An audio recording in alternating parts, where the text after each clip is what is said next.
L'Union européenne soutient le Burkina Faso dans la mise en œuvre de sa politique de transition écologique. Bruxelles vient de mettre à disposition de Ouagadougou 9 milliards 800 millions de francs CFA pour la construction d'une centrale solaire de 48 MW.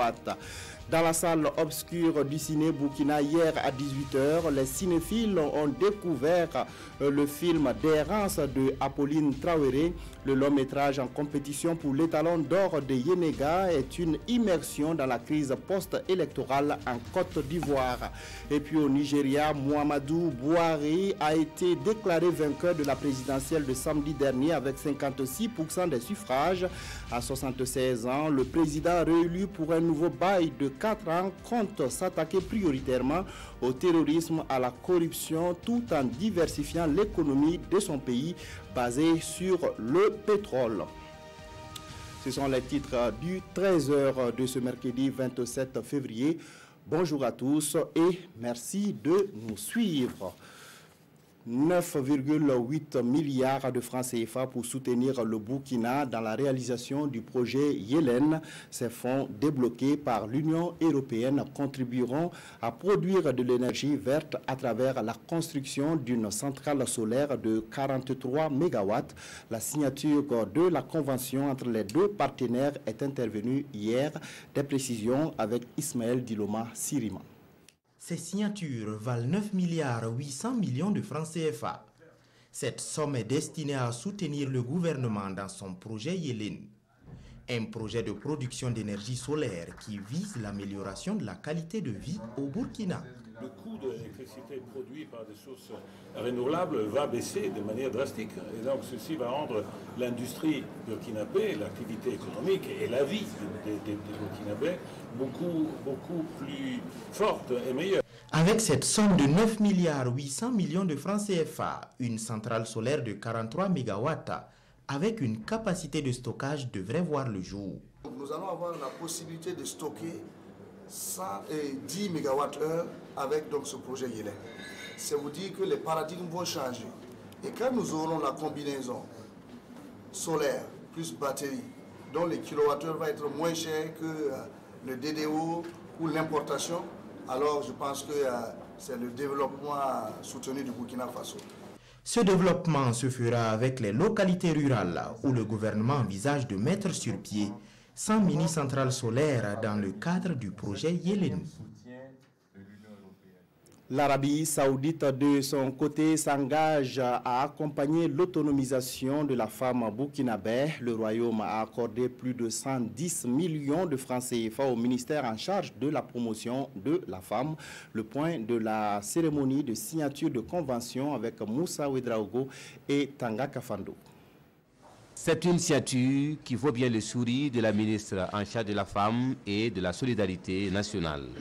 Le Royaume de l'Arabie Saoudite vient d'accorder 200 000 $ américains au département de Marie-Laurence Marshall-Ilboudo en appui à l'autonomisation de la femme au Burkina Faso, et ce, conformément à son engagement lors de la dernière conférence de l'OCI, l'Organisation de la coopération islamique, tenue en novembre dernier à Ouagadougou. Il y a 2 ou 3 mois, nous avons organisé l'OCI ici, des ministres du genre, où le Burkina Faso a la charge de présider pour les 2 ans à venir la conférence ministérielle des ministres du genre de l'OCI. Donc, à ce titre, le Royaume de l'Arabie Saoudite nous a appuyés pour l'organisation de cette activité. Et aujourd'hui, nous sommes encore heureuses de pouvoir prendre 200 000 $ que nous pouvons aujourd'hui investir sur des projets structurants de femmes. Et cela, c'est dû au plaidoyer du gouvernement et à la volonté du Royaume de l'Arabie Saoudite d'appuyer encore un pays ami dans sa volonté et sa quête de soutenir les couches vulnérables. Et quand on dit les couches vulnérables, nous voyons surtout les femmes et les personnes défavorisées. Ce soutien du gouvernement du roi Salman Ben Abdelaziz Al Saoud s'ajoute à bien d'autres, tant dans la santé que dans l'humanitaire. Et pour l'ambassadeur, le royaume restera toujours aux côtés du gouvernement burkinabé pour l'accompagner dans les différents chantiers de développement.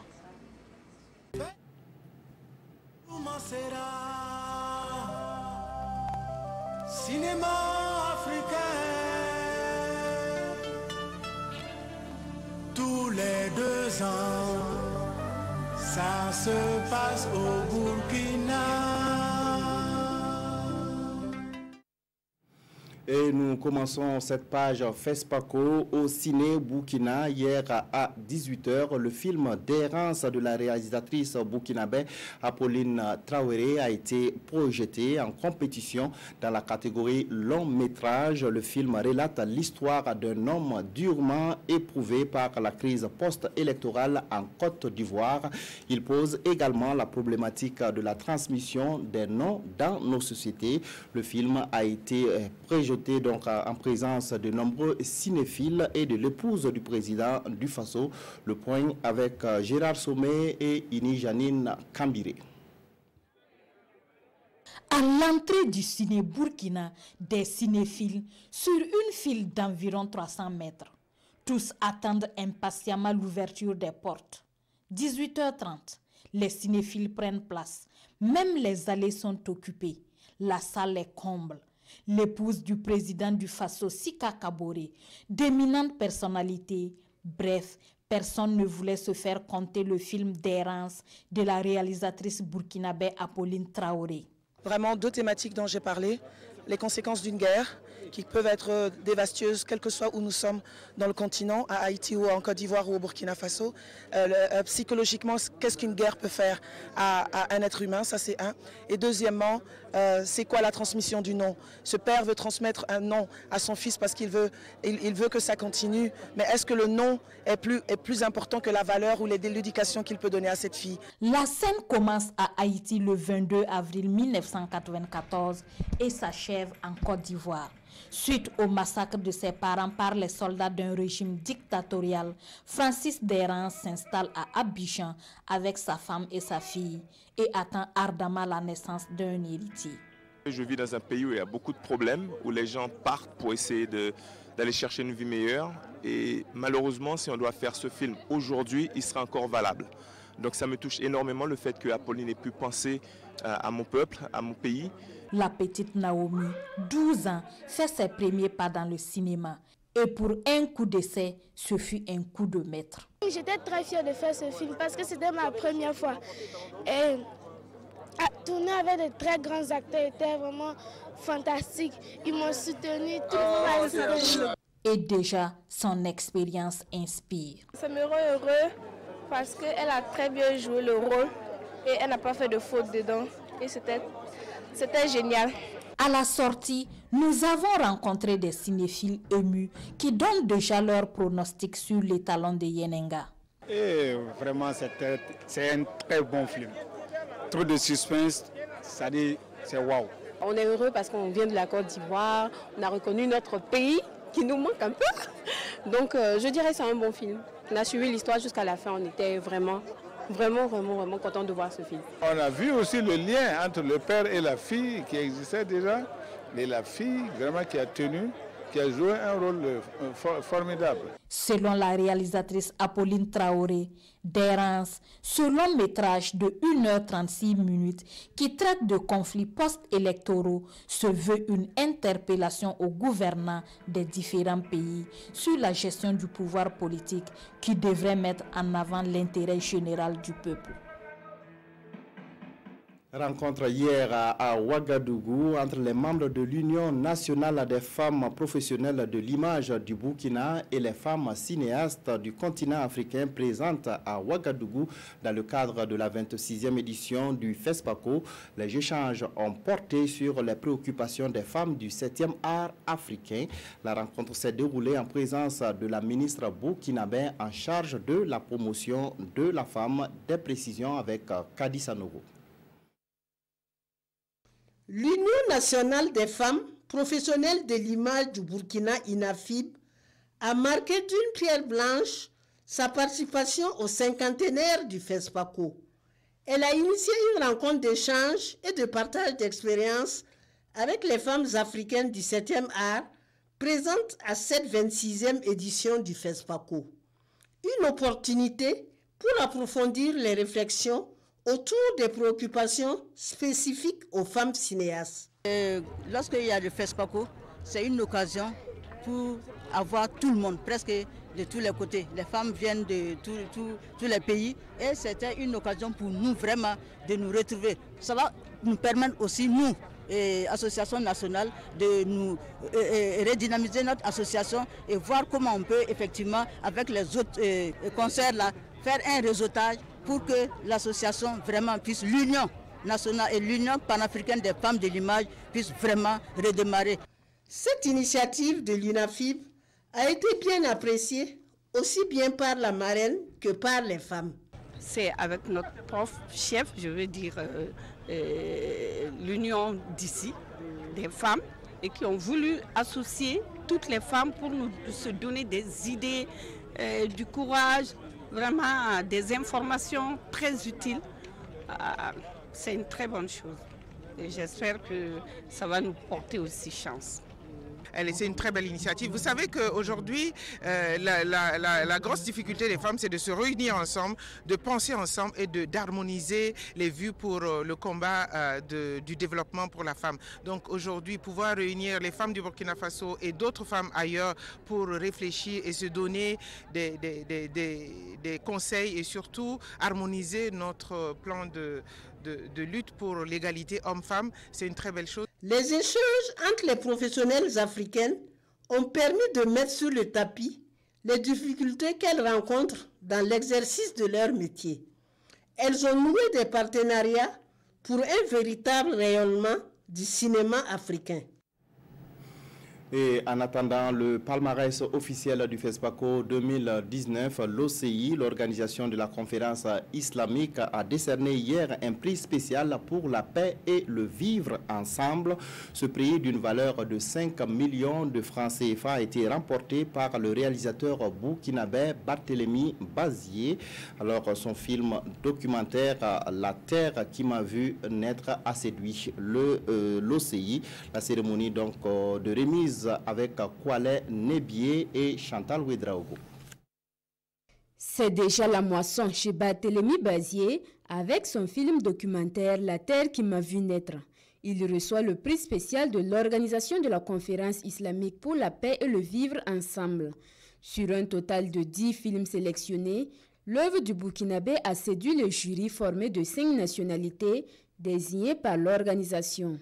Nous avons suivi un jeune, le fils d'un migrant, qui a passé plusieurs années d'études au Burkina Faso et qui a décidé plus tard de rendre visite à ses parents dans un pays de l'Afrique de l'Ouest. Donc nous l'avons suivi au cours de son voyage. Nous avons parlé un peu de ce qui se passe sur le terrain, de ce qui s'est d'ailleurs passé parce que la Côte d'Ivoire a connu une crise.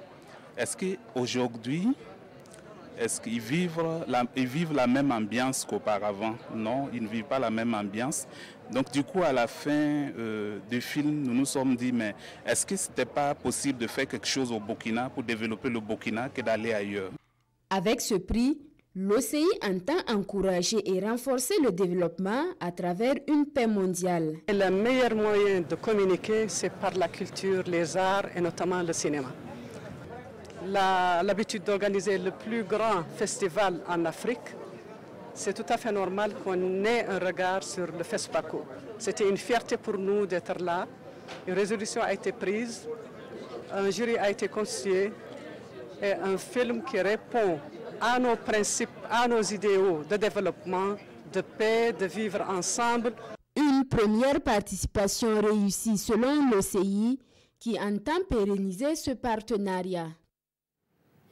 Comment promouvoir la destination Burkina auprès des investisseurs étrangers et de la diaspora burkinabé?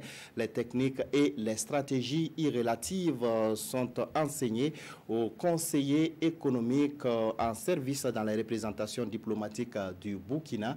L'initiative est de l'agence burkinabé des investisseurs qui compte ainsi attirer davantage les capitaux étrangers vers le Burkina. Le point de la formation avec Maïmouna Traoré.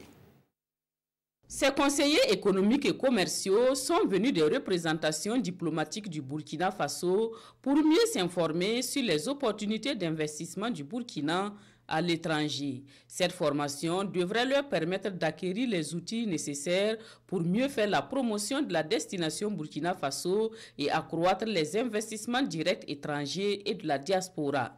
Notre pays est un pays sécurisé. Notre pays est un pays qui a du potentiel. Notre pays est un pays qui a des possibilités à offrir donc au secteur privé. Cela donc relève donc de notre responsabilité de donner la bonne information sur les retours Burkina Faso et de montrer comment est-ce que nous gérons très bien les questions donc sécuritaires. Qui mieux que eux, conseillers aux affaires économiques, qui ont le rudiment de formation dans ces questions-là, qui mieux que eux peuvent le faire. Initiée par l'Agence burkinabé des investissements, cette formation porte sur le cadre réglementaire et institutionnel, l'environnement et les opportunités d'investissement. Nous aurons un volet promotion des investissements et des exportations, un volet facilitation, un volet suivi des investisseurs, un volet veille sur l'environnement des investissements. Nous aurons en 5e position un partage d'expérience qui sera assuré aussi bien par l'association des ambassadeurs burkinabés à la retraite que par des investisseurs étrangers implantés au Burkina Faso. Et l'activité prendra fin avec la visite d'unités industrielles. Un réseau de partage d'informations entre conseillers économiques sera mis en place à travers une plateforme pour leur permettre d'être régulièrement informés de l'évolution du climat des affaires et de suivre les investissements dans leur pays d'accueil.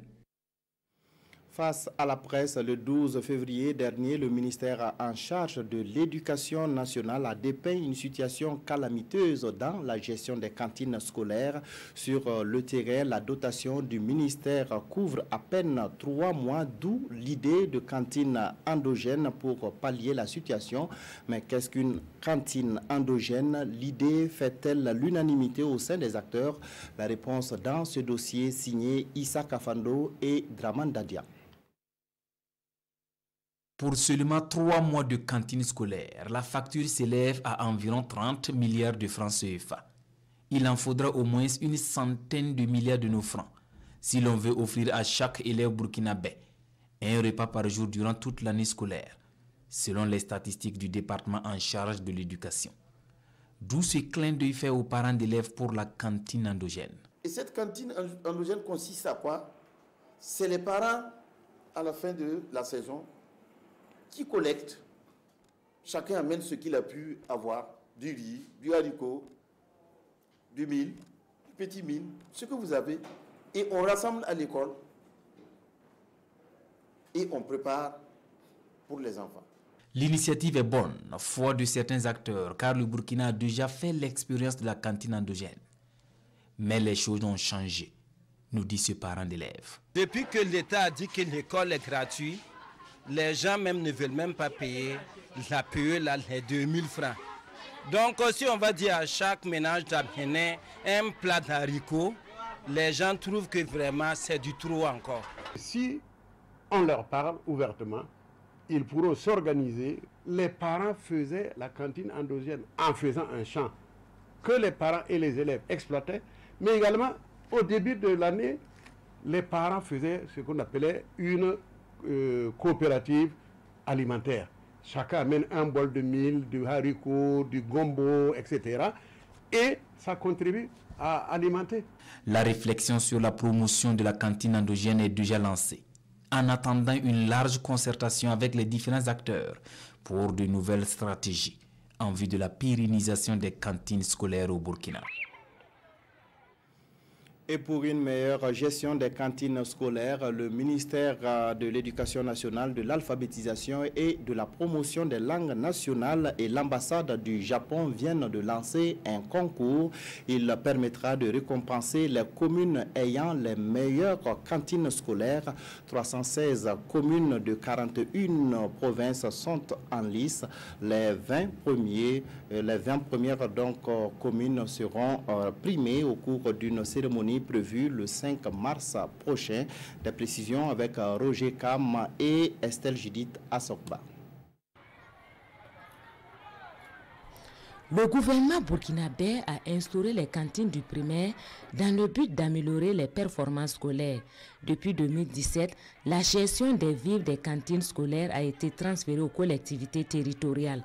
Ce jeu concours que lance le ministère en charge de l'éducation et la coopération japonaise a pour objectif de stimuler les collectivités locales à mieux s'investir pour un meilleur rendement scolaire à travers la promotion des denrées alimentaires locales. Notre objectif, c'est d'améliorer et sanctionner toutes les actions qui contribuent donc à freiner cet élan de transfert des ressources donc aux communes. Et aussi attirer l'attention de la population sur le fait que, en tout cas pour le primaire, là, les cantines, là, ce n'est pas le MENA qui gère. Nous transférons les ressources, nos ressources vers ces structures et nous contrôlons la qualité. Maintenant, les marchés, l'acquisition et la mise à disposition dans les écoles, c'est valable pour les fournitures scolaires. Ça, ce sont les communes. Au titre de l'année scolaire 2017-2018, ce sont près de 19 milliards de nos francs que le gouvernement a transférés à 316 communes dans 41 provinces pour l'acquisition d'environ 40 000 tonnes de vivres au profit des cantines du primaire. La compétition est donc lancée pour ces communes bénéficiaires et les 20 meilleurs sur l'ensemble de ces communes qui répondent aux critères proposés seront primés.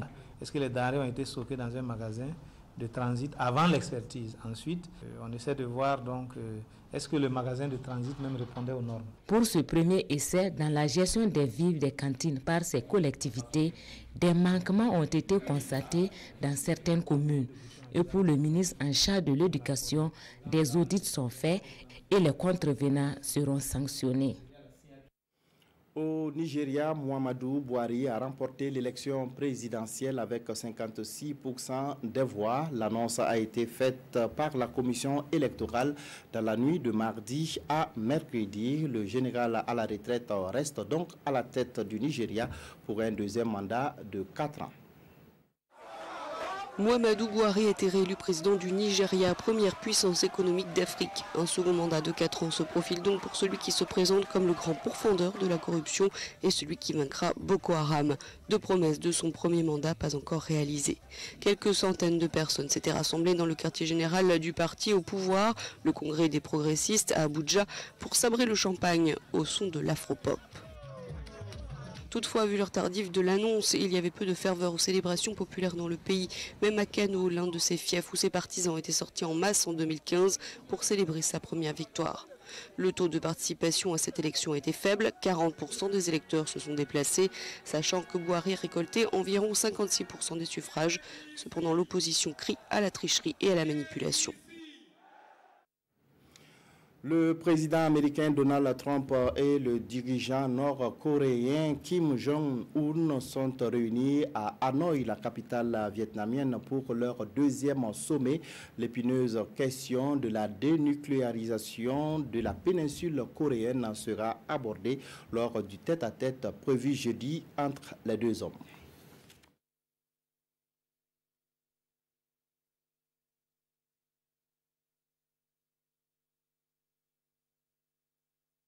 Quand un député menace un directeur d'école, ce n'est pas, détrompez-vous, le titre d'un film convoitant l'étalon de Yenenga au FESPACO ou d'un ouvrage en dédicace. Mais cette phrase, publiée par les éditions Le Pays, résume la colère et l'indignation d'un citoyen à l'encontre d'un parlementaire. Denis Souman explique le journal, enseignant et directeur d'école, rapporte qu'il a reçu un coup de fil menaçant le 20 février dernier de la part d'un député de la province du Kulpelugu, l'accusant d'être, je cite, à l'origine de la fermeture des écoles dans la dite commune. Info ou intox, attendant de voir, et passons à quelque chose de plus concret, tristement parlant. Enveloppé dans un étouffant panache de fumée, écrit, plutôt décrit l'Obs, un magasin de papeterie et de bureautique d'une librairie de la place subit la furie des flammes ce mardi 26 février. Citoyen note, fort heureusement, il n'y a pas de perte en vie humaine grâce à ceux qui risquent leur vie pour sauver des vies. Oui, les sapeurs-pompiers, souligne aujourd'hui au Faso, ont dû batailler très dur pendant 4 heures avant de circonscrire l'incendie ravageur débuté à 9 heures. 2 blessés et d'importants dégâts matériels, ajoute le quotidien d'État, lors de ce sinistre dont les causes ne sont pas encore connues. Cet incendie du mardi 26 février 2019 ravive le spectre, se souvient amèrement l'Express du Faso, des flammes destructrices d'un certain autre mardi noir, le 27 mai 2003, le marché central Rodwoko avait été partiellement victime d'un incendie. Voilà, revue de presse signée Abdul Rasmane Zongo. Nous reviendrons dans nos prochaines éditions sur la rencontre à Hanoï, la capitale vietnamienne, entre Kim Jong-un et Donald Trump. Merci de nous avoir suivis. Restez en compagnie de nos programmes.